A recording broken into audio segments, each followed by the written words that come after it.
Hello बच्चों, let's read the question. Which is the most easily dehydrogenated compound 1, compound 2, compound 3? Option A 1, option B 2, option C 3 and option D all with same cases. Now question में क्या पूछा है कि कौन सा easily डिहाइड्रोहेलोजिनेट हो जाएगा. तो सबसे पहले हम देखते हैं कि डिहाइड्रोहेलोजिनेट का मतलब क्या है.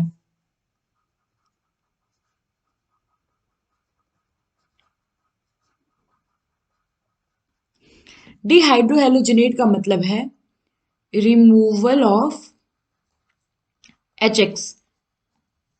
यहां पे हमारा जो X है वो है हेलोजन ग्रुप. नाउ हमारे इस केस में गिवन जो है वो है ब्रोमीन, तो यहां पे हमें रिमूवल करना है HBr का. अब हम एक एक करके सारे कंपाउंड के स्ट्रक्चर को देखते हैं. पहले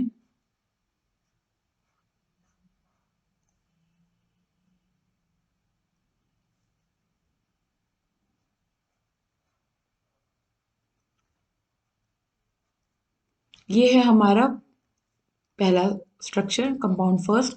इसमें कह रहा है कि अगर हमें HBr निकालना है तो HBr का जो यहाँ पे जो कार्बन है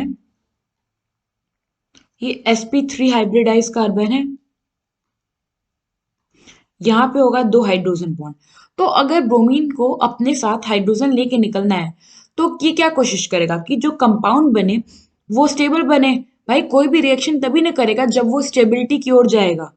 अदरवाइज अगर वो स्टेबल नहीं बन रहा है, पहले भी नहीं है, तो जैसा है वैसे ही रहे. तो यहाँ जब ब्रोमीन निकलेगा तो ये sp3 हाइब्रिडाइज कार्बन के हाइड्रोजन को लेके निकल जाएगा. तो मान ये ब्रोमीन निकला, यहाँ पे हमारे पास बचा कैटायन पॉजिटिव चार्ज.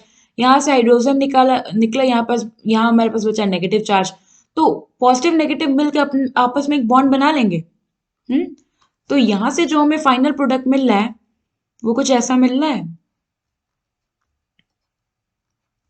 ये है बेंजीन, जो कि एक स्टेबल कंपाउंड है. स्टेबल कंपाउंड है या आप इसे स्टेबल एरोमेटिक रिंग कह सकते हैं. अगर हम ऑप्शन बी की बात करें, जैसे हमारा जो कंपाउंड बी है ये कुछ ऐसा है. यहाँ ब्रोमीन है, यहाँ double bond carbon, double bond carbon. यहाँ पे है हमारा sp3 हाइब्रिडाइज कार्बन. नाउ अगर ब्रोमीन इस केस में निकलना चाहे तो ये सिर्फ या तो इस कार्बन के हाइड्रोजन को लेके निकलेगा या तो इस कार्बन के हाइड्रोजन को लेके निकलेगा. लेकिन और क्योंकि ये दोनों कार्बन जो है sp2 हाइब्रिडाइज है, ऑलरेडी डबल बॉन्डेड है, और डबल बॉन्ड एक बहुत स्ट्रांग बॉन्ड है as compare with single bond. तो यहां से HBr को निकालने में बहुत एनर्जी की रिक्वायरमेंट होगी. और इसके साथ साथ इसका जो प्रोडक्ट बनाने की अगर आप कोशिश भी करोगे तो कहाँ डबल बॉन्ड, यहां से हाइड्रोजन निकला भी तो डबल बॉन्ड अब यहां बनाओगे या डबल बॉन्ड यहां बनाओगे, तो जो प्रोडक्ट होगा स्टेबल ही नहीं होगा. तो ये रिएक्शन के होने के चांसेस तो बहुत कम है. तो इससे तो इजीली HBr नहीं रिमूव होगा. तो हमारा ऑप्शन जो बी है वो तो कैंसिल आउट हो गया. अब हम देखते हैं हमारा कंपाउंड 3.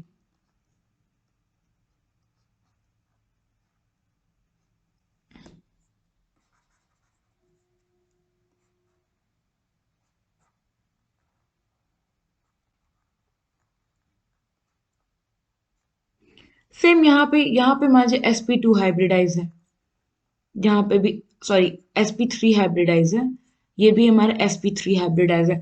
अगर HBr को निकलना है तो ये कोशिश करेगा ना कि जो थोड़ा कम स्टेबल कंपाउंड कार्बन है उससे निकाले. यहाँ होगा दो हाइड्रोजन, HBr यहाँ से तो निकाल नहीं सकता तो वो यहीं से निकलेगा.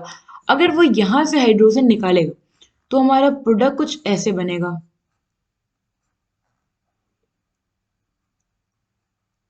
ऐसे. तो अगर आप देखें तो यहाँ पे हमारे पास एक sp3 ग्रुप आ गया, अभी भी बचा है.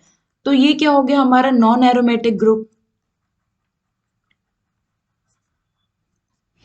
जो नॉन एरोमेटिक होता है उसकी स्टेबिलिटी एरोमेटिक से कम होती है।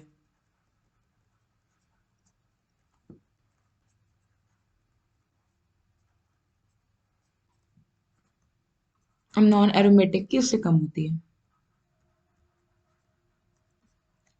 Let me correct this is aromatic. या तो हमें ये वाला कम प्रोडक्ट बनाने में भी काफी एनर्जी की रिक्वायर्ड होगी, क्योंकि ये भी एक स्टेबल प्रोडक्ट नहीं है। स्टेबल हो सकता है बट उतना स्टेबल नहीं है जितना कि हमारा स्टेबल बेंजीन है।